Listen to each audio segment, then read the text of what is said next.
और जो विभीषण आदि भगवान के भक्त हैं, विदुर, आर्तिसेन, श्रुतदेव,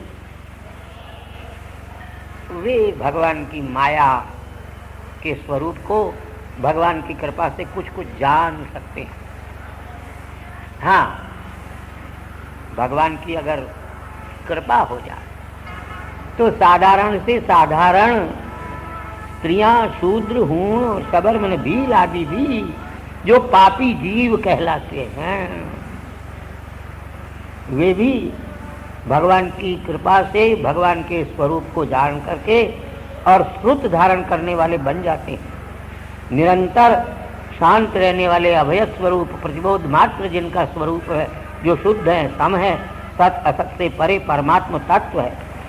शब्द जहाँ, शब्द की गति तो जाति, गुण, क्रिया, यदृच्छा, भगवान तो इन सबसे रहित हैं, इस वास्ते शब्द उसका कहाँ से। कारक क्रिया में अन्वय ही शब्द का प्रतिपाद्य विषय है। भगवान कारक क्रिया से शून्य है, माया से भी परे हैं, और माया बिचारी स्वयं लज्जित होकर के भगवान के सामने खड़ी होने की भी हिम्मत नहीं कहती। ऐसे परम पुरुष भगवान का जो परम पद है, उसको तत्वज्ञानी लोग ही जान सकते हैं और कोई जान सकते नहीं।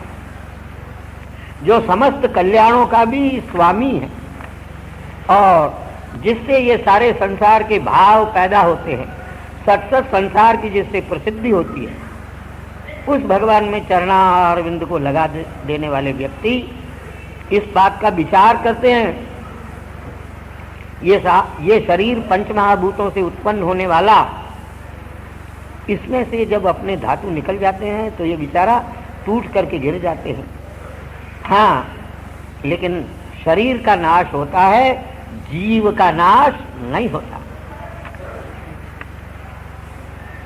मैंने, भगवान ब्रह्मा कहते हैं नारद से, भगवान के स्वरूप का तेरे सामने कुछ वर्णन किया। ये अत्यंत संक्षेप में समासेन,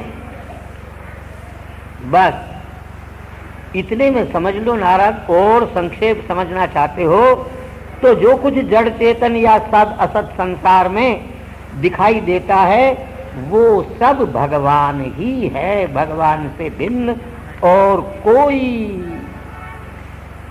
तत्व संसार में नहीं है।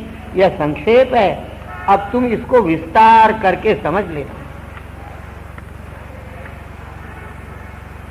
अब किसी बात का तुम ऐसे विस्तार से वर्णन करना कि जिससे बुद्धिमान मनुष्यों का मन भगवान की भक्ति में लग जाए। महाराज, ये तो सारा संसार भगवान की माया स्वरूप है।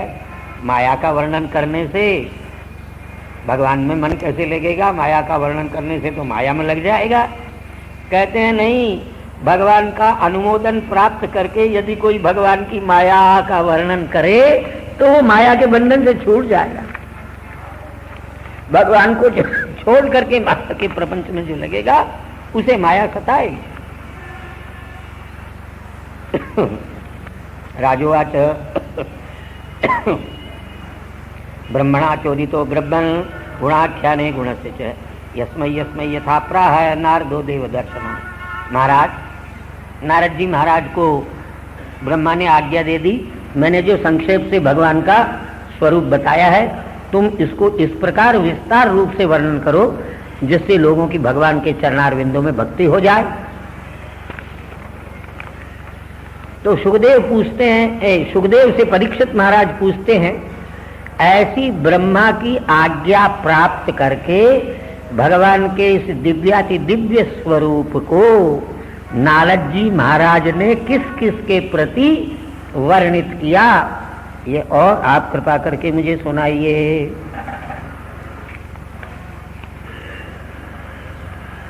क्यों ये सुनना चाहते हो? कहते हैं भगवान अद्भुत वीर पराक्रम वाले हैं और उनकी कथा जो है वो सारे संसार के जीवन के लिए मंगलदायिनी है। महाराज, मैं इसीलिए सुनना चाहता हूँ, आप कृपा करके और कहिए। मैं संसार के पदार्थों से आसक्ति हटा करके और भगवान में मन लगा करके अपने इस शरीर का परित्याग करूंगा।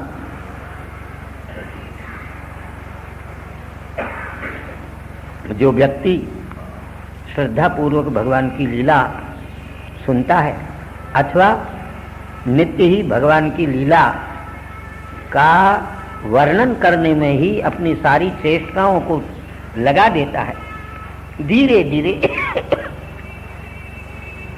बहुत जल्दी ही भगवान उसके हृदय में आकर के विराजमान होते हैं। कान रूपी छिद्र से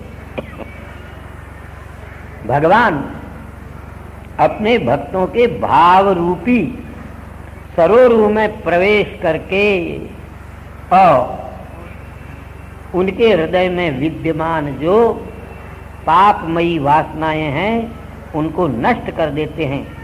जैसे शरद ऋतु बरसात में गंदले हो जाने वाले पानी को, पानी के गंदेपन का नाश करके उसे निर्मल बना देती है। फिर जिसका अंतःकरण शुद्ध हो जाता है वो भगवान के चरणारविंदों को कभी छोड़ता नहीं, वो तो सब प्रकार के क्लेशों से मुक्त हो जाता है और भगवान के चरणारविंदों को इस प्रकार पकड़ लेता है जिस प्रकार यात्री संपूर्ण यात्रा करने के बाद अपने घर में आकर के और शांति से विश्राम को प्राप्त कर लेता है।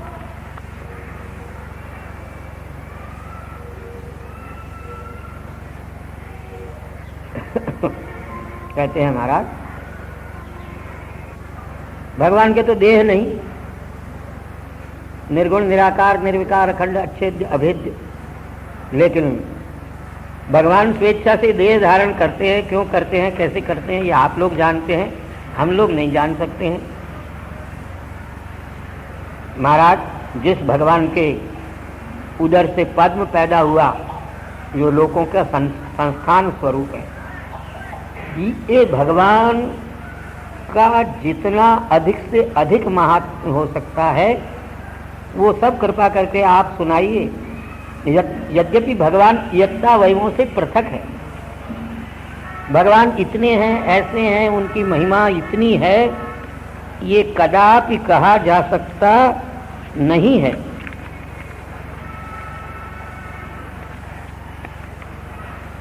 आज होते हुए भी भगवान भूतात्मा बन करके और भूतों की उत्पत्ति करते हैं और आप ब्रह्मा जी को उत्पन्न करके अपने नाभि कमल से, जो ब्रह्मा विश्व की स्थिति अर्थात पालन, उद्भव मन उत्पत्ति और अय मन विनाश के कारण होते हैं, आत्म माया का परित्याग करके और फिर भगवान प्रलय काल में जो सर्व गुहाशय सबके हृदय में विद्यमान रहते हैं, क्षीर सागर में जाकर के और शयन कर लेते हैं। पुरुष के अवयवों से इन सारे लोकों का और लोकपालों का निर्माण होता है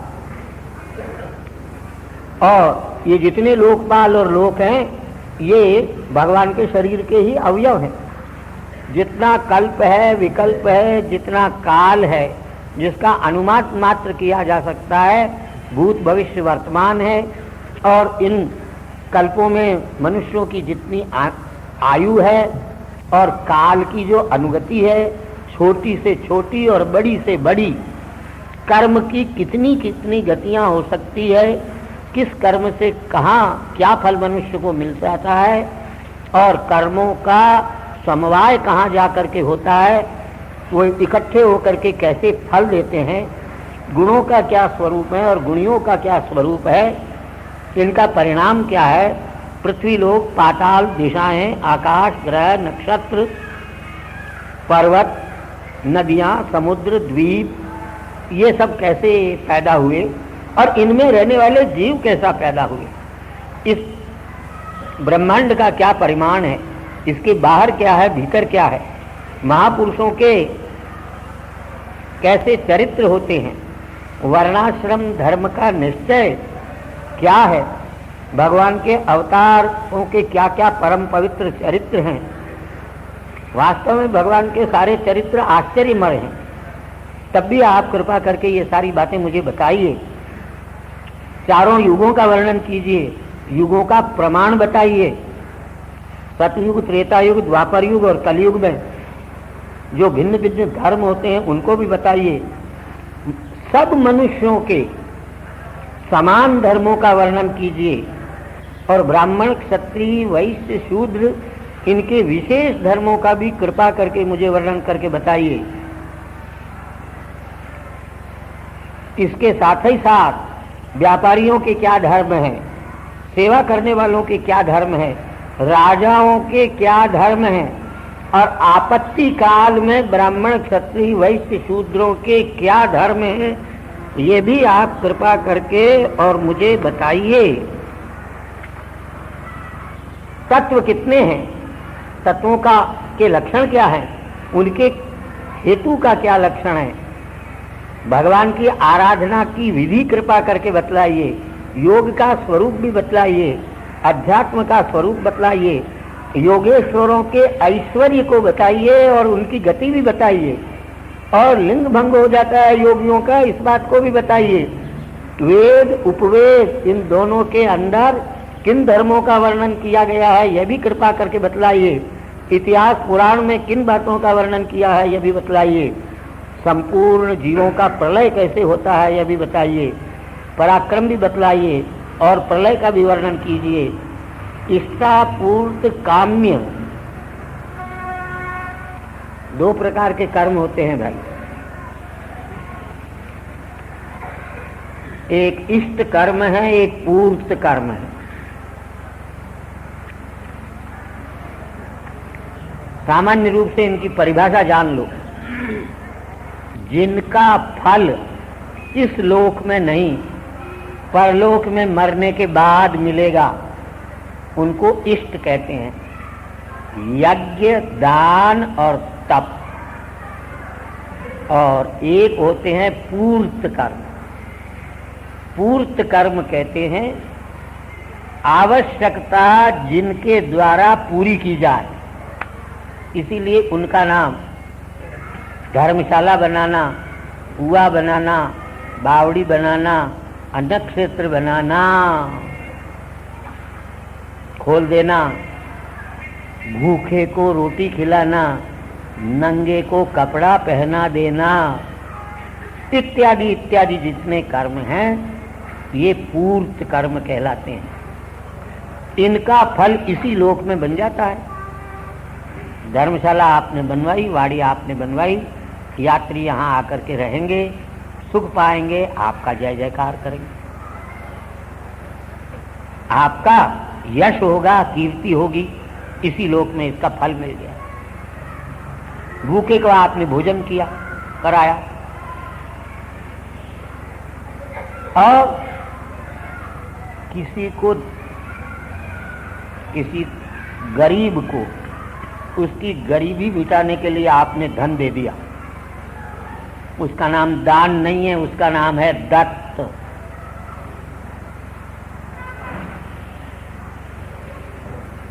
हमने कहा आवश्यकता की पूर्ति करने के लिए जो दिया जाए उसको दान नहीं दत्त कहते हैं, और पूर्ति कर्म उसका नाम। वो आपको आशीर्वाद देगा, आपके जय जयकार करेगा, आपकी कीर्ति होगी, इसी लोक में। इन बातों का परलोक में फल नहीं मिलता है। और हमारे स्वामी जी महाराज कहा करते थे इससे और कुछ भिन्न कर्म है जिनको आजकल के लोग केवल कीर्ति के लिए किया करते हैं। अस्पताल खुलवाना, कॉलेज खुलवाना, स्कूल खुलवाना, नाना प्रकार के टेक्निकल इंस्टीट्यूशनों को खुलवाना,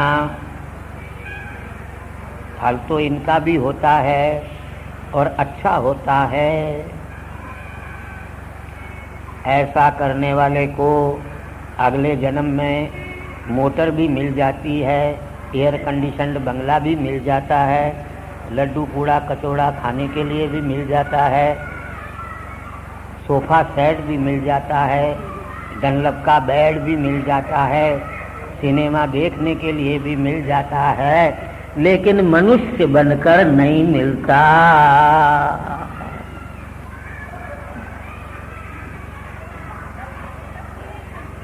कुत्ता बनकर मिलता है।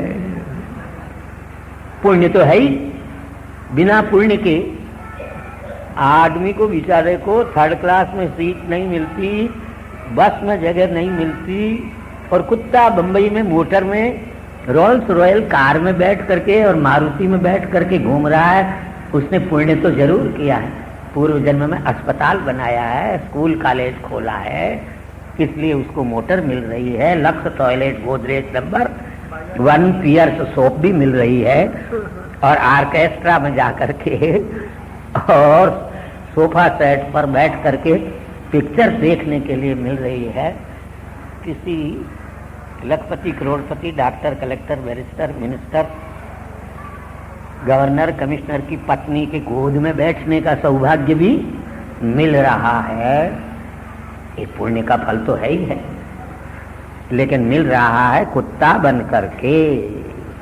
ये दान के फर्क है, दत्त दान इत्यादि का फर्क है भाई। वो ये कह रहे हैं, पूछ रहा है महाराज इन सब का वर्णन करके हमको बतलाइए। इष्टापूर्त काम्यानाम, और काम्य कर्म फल की इच्छा से किए जाने वाले जो कर्म हैं उनको काम्य कर्म कहते हैं। हमको स्वर्ग की प्राप्ति हो इसलिए हम यज्ञ करें, ऐसे यज्ञ। हमारे पुत्र नहीं हैं, ऐसा यज्ञ करें जिससे पुत्र हो जाए।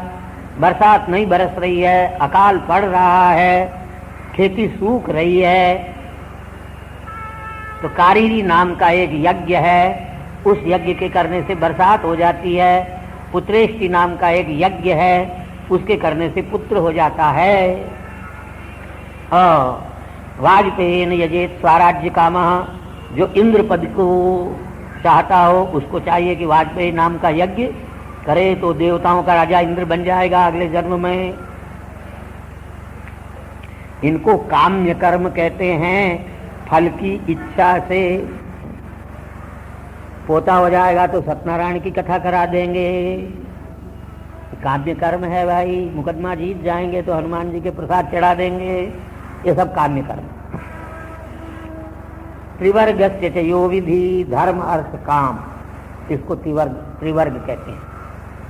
इसका विधि विधान भी बताइए। यश्चानुसायी नाम सर्ग पाखंड से संभव। इसके साथ साथ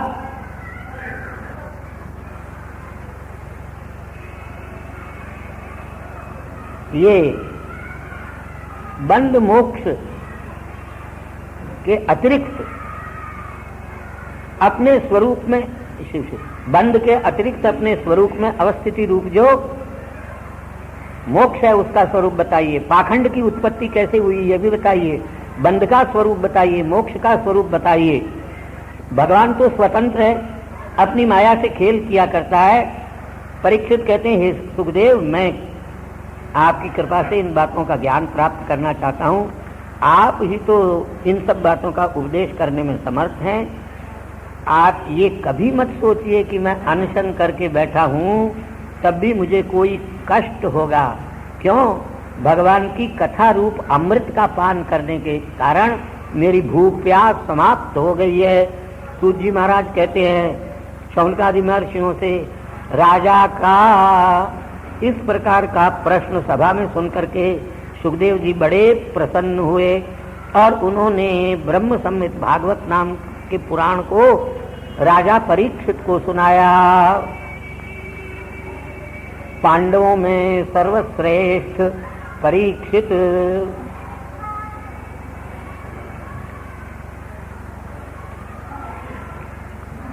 को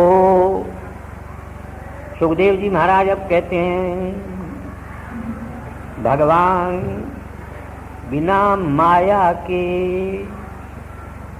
संसार के साथ संबंध नहीं कर सकते हैं, क्योंकि भगवान तो अनुभव अर्थात ज्ञान स्वरूप है। जैसे नींद आए बिना सपना नहीं आ सकता, जागने में तो किसी को सपना दिखाई नहीं आता। नींद आने पर ही स्वप्न आ सकता है, नाना प्रकार की सृष्टि स्वप्न में। ऐसे ही माया का आश्रय लिए बिना भगवान संसार को उत्पन्न नहीं करते, और माया का आश्रय लेकर के जैसे निद्रा आते ही नाना प्रकार के रूप हम देखते हैं, अपने भी नाना प्रकार के रूप देखते हैं, और बिना किसी के भी लोग आश्चर्य करते हैं कि भगवान ये सब रूप कैसे बन जाते हैं। इनसे पूछो कि आप सपने में शेर कहां से देख लेते हैं, अपनी चारपाई में सोए पड़े हुए हैं। निद्रा रूपी दोष के कारण जैसे जीव अपने सामने अनेक रूप खड़े देखता है और अपने भी अनेक रूप बना लेता है। सपने में हम राजा बन गए, सपने में हम कंगाल बन गए, सपने में हम भिखारी बन गए हैं, ऐसा सपना आया। हम कोतवाल बन गए, और ऐसा सपना आया कि सिपाही हमारे हाथ में हथकड़ी डाल करके ले जा रहा है। जो भगवान के रूपों के प्रति आशंका करता है उससे पूछो कि सपने में ये तेरे रूप कहां से बन गए रे भाई। जब तेरे जैसे जीव के जो अल्पज्ञ अल्प शक्तिमान है, कहना पड़ेगा निद्रा रूपी दोष के कारण ये सब रूप, जब तक नींद नहीं आए तब तक ये प्रपंच नहीं हो सकता। इसी प्रकार भगवान माया का आश्रय लेकर के जितने चाहे उतने अनंत अनंत रूप बना सकता है। और जैसे ही नींद खुली, लॉटरी मिल गई महाराष्ट्र सरकार की 10 लाख रुपए की, और बैठे बैठे गिन रहे हैं, और गिनते गिनते नींद टूट गई तो सब गुड़ गोबर। ऐसे ही भगवान ने जहां माया का परित्याग किया तो अपने स्वरूप में स्थित है। फिर कोई स्वरूप माया भगवान का रह नहीं जाएगा। अपना निर्गुण निराकार निर्विकार अखंड अच्छेद अभेद अलक्ष्य अचिंत्य अव्यपदेश जो भगवान का स्वरूप है वही स्वरूप बराबर रह जाएगा। हाँ, वो तो फिर जब माया का आश्रय ले लेते हैं तो फिर अनेक रूप धारण करते हैं। माया का आश्रय लेने पर भगवान ही नहीं, जीव भी अनेक रूप धारण कर लेता है। और संसार के मिथ्या पदार्थों में यह मैं है, यह मैं हूँ, यह मेरा है, मैं चाचा हूँ, मैं ताऊ हूँ, मैं बेटा हूँ, मैं बाप हूँ, मैं ससुर हूँ, मैं जवाई हूँ, मैं साला हूँ, मैं बहनोई हूँ, और ये मेरा 7 मंजिल का 14 मंजिल का और 36 मंजिल का मकान है। इस प्रकार के संसार के चक्र में पड़ जाता है। इसलिए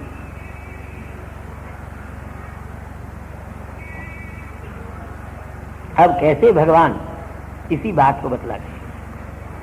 वो कहते हैं जीव को तत्व ज्ञान कराने के लिए भगवान ने तपस्या की, और उसी स्वरूप को ब्रह्मा के लिए बतलाने के लिए ब्रह्मा से कहा तुम भी तपस्या करो। तपस्या के फल से ही तुम सृष्टि की उत्पत्ति कर सको। लेकिन सृष्टि तो उत्पन्न की, लेकिन सृष्टि उत्पन्न करने का स्वरूप ही पहले जान सकते नहीं। एक दिन जल में ब्रह्मा जी तपस्या कर रहे थे। उन्होंने फिर तपह तपह तपह इस प्रकार की वाणी सुनी। वाणी सुन करके उन्होंने देखा हम तपस्या करेंगे तो सृष्टि पैदा करने की शक्ति हम में आ जाएगी। फिर उन्होंने वायु को भी जीत लिया। दिव्य देवताओं के 1000 वर्ष तक, हमारा 1 वर्ष देवताओं का 1 दिन होता है। हमारे 6 महीने का देवताओं का दिन, आजकल देवताओं की रात है। देव शयनी एकादशी गई ना, आषाढ़ सुदी एकादशी, उसको देव देवता लोग सो जाते हैं। इसीलिए शादी ब्याह यज्ञोपवीत इत्यादि शुभ कर्म नहीं होते इन दिनों में। और जब उत्तरायण आएगा, मकर संक्रांति आएगी, तब से देवताओं का दिन प्रारंभ होगा। 6 महीने का दिन और 6 महीने के ऐसे देवताओं के 1000 वर्ष तक ब्रह्मा जी महाराज ने तपस्या की। तो भगवान ने कृपा करके और ब्रह्मा जी महाराज को अपने वैकुंठ लोक का दर्शन कराया। उस वैकुंठ लोक का वर्णन करते हैं जहाँ सत्वगुण रजोगुण, जहाँ रजोगुण और तमोगुण नहीं है, काल का पराक्रम भी नहीं है, क्रोध नहीं है, लोभ नहीं है। वैकुंठ लोक के अंदर जहाँ भगवान के सेवक पार्षद कमल के समान नेत्र वाले और श्याम वर्ण के हैं। श्याम को काला मत समझिएगा, भगवान श्री कृष्ण और भगवान राम का श्याम वर्ण है। श्याम किस वर्ण को कहते हैं? दूर्वादल श्यामल कोमलांगम। दूब, दूब, उस दूब का जो पत्ता, उसका जो रंग है उसको कहते हैं श्याम रंग। भगवान राम और भगवान कितना कोमल होता है और कैसा चिकना होता है, वही भगवान श्री कृष्ण का वर्णन है। वही रंग है, राम भगवान का भी वही रंग है। और वे भगवान के पार्षद कमल के समान नेत्र वाले, श्याम वर्ण वाले, पीतांबर धारण करने वाले, अत्यंत सुकुमार, चार भुजा वाले, कुंडल मुकुट और माला से सुशोभित होकर के और वैकुंठ लोक में विचरण करते हैं। जो वैकुंठ लोक महात्माओं के विमानों की पंक्ति से सुशोभित है, जहाँ साक्षात लक्ष्मी शरीर धारण करके भगवान के चरणारविंदों की पूजा करती है, ऐसा लोक वैकुंठ लोक भगवान ने देखा। तो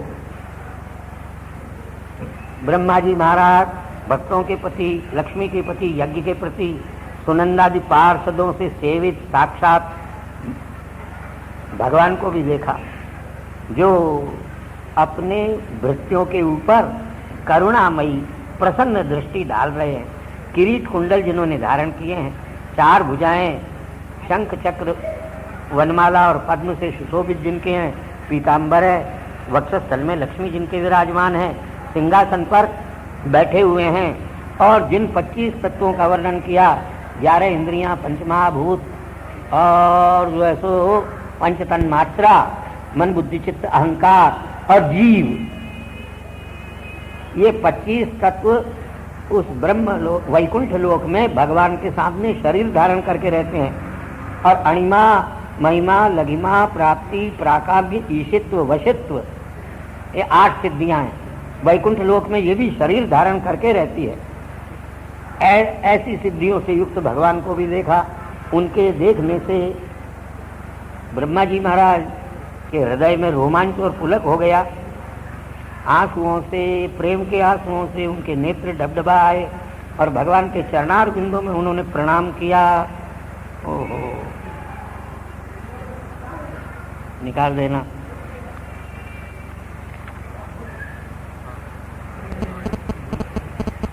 नवां अध्याय है दूसरे का, उड़े हुए हैं अक्षर ही, इसलिए यहाँ जल्दी थी। हम लोग पुस्तक खरीदते, आजकल पुस्तक खरीदनी चाहिए एक एक पन्ना देख कर, नहीं तो किताबें बेचने वाले जरूरतमंदों को 20 के पन्ने दे देते हैं और छापा ही गायब हो रहा है।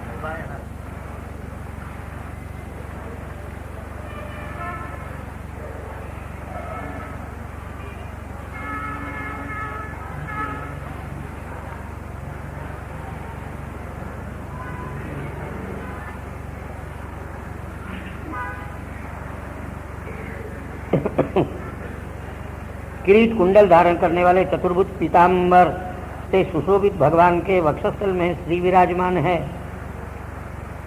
और अत्यंत बहुमूल्य अमूल्य आसन के ऊपर जो विराजमान है, चारों तरफ से 4, 16 और 5 शक्तियों से और अपने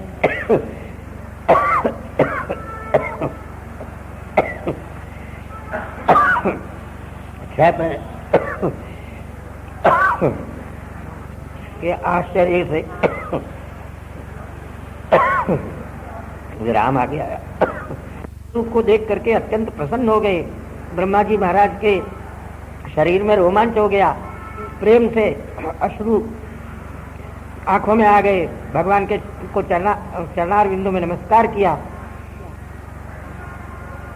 उस भगवान को प्रसन्न वदन देख करके भगवान ने भी अपने सामने खड़े हुए ब्रह्मा को देखा और ब्रह्मा से कहा, अब तुम्हारी तपस्या हो गई है, तुम सृष्टि को उत्पन्न करो।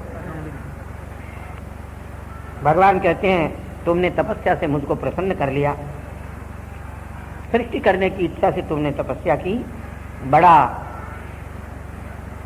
तप किया, बड़ा परिश्रम किया। साधारण कपट योगियों के लिए मैं कभी संतुष्ट नहीं होता हूँ।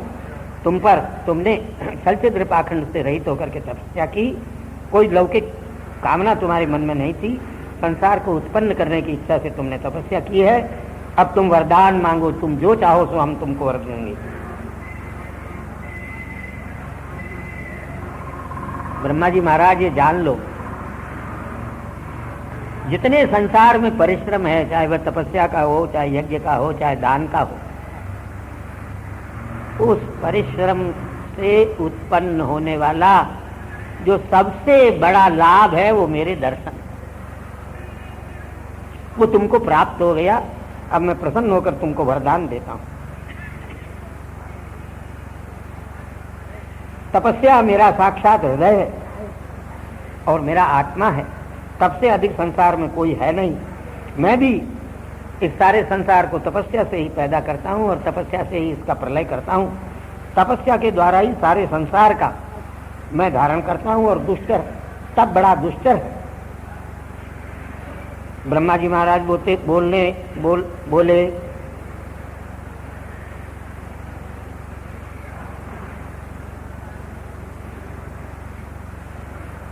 महाराज भगवान, आप तो अत्यंत अदृश्य रूप से, योगी लोग भी आपका स्वरूप नहीं जानते, ऐसे स्वरूप में सदा छिपे रहते हैं।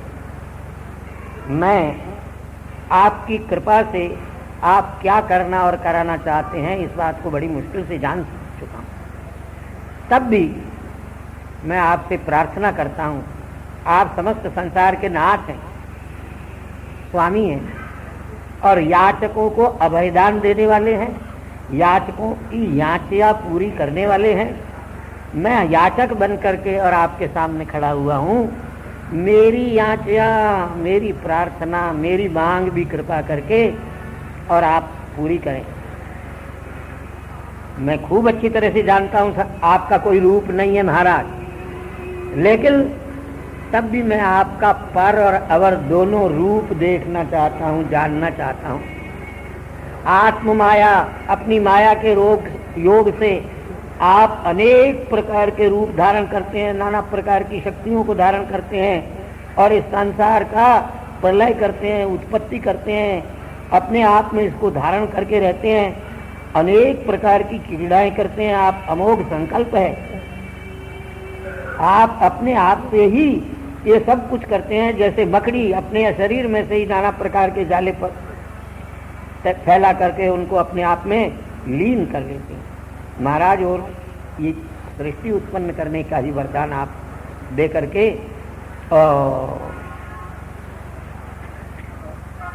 कृतकृत्य बन जाओ। मैं जिस बुद्धि से आपके स्वरूप को जान सकूं, ऐसी बुद्धि भी कृपा करके मुझको दे दीजिए। मैं आपके द्वारा उपदेश किए जाने वाले संपूर्ण तत्वों का तंद्रा से रहित होकर के और धारण करूंगा। और एक बात और चाहता हूं, सृष्टि तो पैदा करूं, लेकिन कहीं मेरी पैदा की हुई सृष्टि में मैं ही फंस न जाऊं, ये भी आप कृपा करके और मुझे बताइए।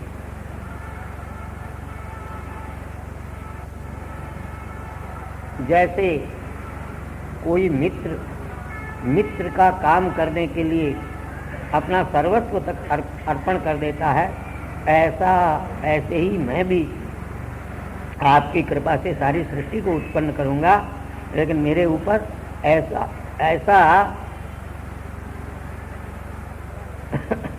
अनुग्रह कीजिए जिस अनुग्रह के कारण मुझे अपने ब्रह्मत्व का अभिमान न हो और मैं सृष्टि करता हूं ऐसा अभिमान न हो जाए। भगवान ने ब्रह्मा जी महाराज से कहा, मैं तुम्हारी इस इच्छा को भी पूरी करता हूं। मेरा अत्यंत गुप्त ज्ञान जो विज्ञान सहित है उसका रहस्य सहित प्रतिपादन तुम्हारे लिए और अंगों सहित प्रतिपादन तुम्हारे लिए करता हूं। मेरा जितना स्वरूप है, जैसा स्वभाव है, मेरे जितने गुण हैं, जितने रूप हैं और जितने कर्म हैं, वो सब तत्व ज्ञान सहित तुमको मेरी कृपा से प्राप्त हो जाएंगे। संक्षेप में सुनो, इस सृष्टि के उत्पन्न होने के पहले अकेला मैं ही था और कुछ भी नहीं था, न सत था न असत था। उसके बाद जो कुछ ये तुमको दिखाई दे रहा है ये भी मैं हूं, और इसकी समाप्ति हो जाने के बाद भी मैं ही रहूंगा। इस बात का प्रत्यक्ष ज्ञान तुमको करतलामलकवत हो जाएगा। और मेरी माया का स्वरूप जानना चाहते हो? लक्षण करते हैं माया का। ऋतेर्थम यत् प्रतीयेत न प्रतीयेत चात्मनि तद विद्यादात्मनो मायाम यथा भासो यथा तमः। आंख के बीच में ऐसे आप अंगुली लगा लो तो एक चंद्रमा नहीं, आपको 2 चंद्रमा दिखाई देंगे। चंद्रमा एक ही है, लेकिन अंगुली आंख के सामने कर देने से एक चंद्रमा ही 2 चंद्रमा दिखाई देते हैं। यही माया का स्वरूप है। जो नहीं है वो दिखाई दे और जो है वो दिखाई ना दे। रस्सी में सांप 3 काल में भी नहीं है, लेकिन रस्सी के अज्ञान रूपी माया से रस्सी में सांप जो नहीं है वो दिखाई देता है और जो है वो रस्सी दिखाई नहीं देती। सारे संसार में एकमात्र भगवान ही है, लेकिन भगवान दिखाई नहीं देता, और जो संसार नहीं है वो आपको हमको सारी दुनिया को दिखाई, इसी को माया कहते हैं। न होने वाली चीज तो दिखाई दे और जो वास्तव में चीज है वो दिखाई ना दे, बस इसी का नाम माया है। जैसे ये पंचमहाभूत और उनसे उत्पन्न होने वाले छोटे बड़े सारे संसार के जीव, इनको पैदा करके और मैं ही इनमें प्रवेश करता हूं। वास्तव में अगर पूछो तो मैं न इनमें हूं न ये मेरे में हैं। तेषु न तेष्वहम् एतावदेव जिज्ञास्यम् तत्व जिज्ञासुनात्मनः। यही आत्मा का स्वरूप जो तत्व ज्ञान की इच्छा रखता है, उसको गांठ बांध करके अपने हृदय में रख लेना चाहिए। अन्वय व्यतिरेकाभ्याम यस्यात् सर्वत्र सर्वदा। सोने के कटक मुकुट कुंडल इत्यादि आभूषण अनंतानंत हैं, जिनकी गिनती नहीं हो सकती भाई। लेकिन उन सब में से अगर सोना निकाल लें, नेकलेस में से, ईयररिंग में से, अंगूठी में से, जितने सोने के आभूषण हैं उनमें से अगर सोना निकाल लें तो कुछ रह जाएगा? जब तक सोना है तब तक सोने के आभूषण है, सोना नहीं है तो आभूषण भी। तो ये निश्चय करो, भगवान है तो दुनिया है, भगवान नहीं है तो दुनिया भी नहीं। उल्टा करो, दुनिया है तो भगवान है, अग्नि है तो धुआं है, अग्नि नहीं है तो धुआं भी नहीं है। ऐसे ही दुनिया है कब तक है? जब तक भगवान है, भगवान नहीं है तो दुनिया भी। जैसे सोना नहीं है तो जेवर भी, मट्टी नहीं है तो घड़ा और शराब उदंचन ये सब कुछ नहीं है, मट्टी है तो ये सब है। तो भगवान है तो दुनिया है, भगवान नहीं है तो दुनिया भी नहीं है। है। ये कहते हैं तत्व ज्ञान को चाहने वाले व्यक्ति को गांठ बांध लेना चाहिए। बस खूब समाधि लगा करके ब्रह्मा जी महाराज इस बात को हाथ में जैसे आंवला आ जाता है वैसा देखो, तो फिर चाहे जितने कल्प विकल्प हों, चाहे जितनी सृष्टि करो, तुमको फिर कभी मोह प्राप्त नहीं होगा, तुम अपनी बनाई हुई सृष्टि में पहुंचोगे। इस प्रकार भगवान ने ब्रह्मा जी महाराज को ज्ञान दिया और ज्ञान दे करके तुरंत अंतर्धान को प्राप्त हो गए। ब्रह्मा जी महाराज ने अंतर्हित भगवान को के चरणार बिंदु में हाथ जोड़ करके नमस्कार किया और फिर प्रजापति, धर्मपति, सारे नियम यम इत्यादि को और प्रजाओं को और प्रजा के कल्याण के पदार्थों को उत्पन्न किया। नारद अत्यंत प्रीतम ब्रह्मा जी महाराज के थे। उन्होंने भी फिर ब्रह्मा जी से इस बात के इस ज्ञान को सुनने की इच्छा से शील, अत्यंत नम्रता, इंद्रियों का दमन इत्यादि से युक्त होकर के भगवान की माया को जानने के लिए ब्रह्मा जी से देवर्षि नारद पूछने लगे, महाराज आपको भगवान ने जो ज्ञान दिया कृपा करके मुझको भी दे दीजिए। तब ब्रह्मा जी महाराज ने यह ज्ञान भागवत के रूप में नारद जी महाराज को दिया। नारद ने सरस्वती नदी के तट पर व्यास जी महाराज को दिया और व्यास जी महाराज ने यही ज्ञान भागवत के रूप में अपने पुत्र सुखदेव को दिया। और सुखदेव कहते हैं अब तुम मुझसे जो पूछ रहे हो वही ज्ञान मैं तुमको भी बताता हूँ।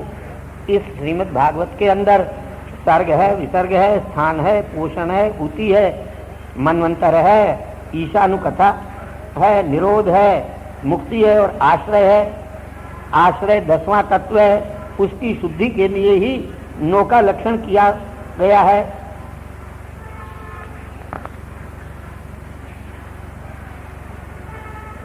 इसको ले लें, ये है 10वें का तीसरा।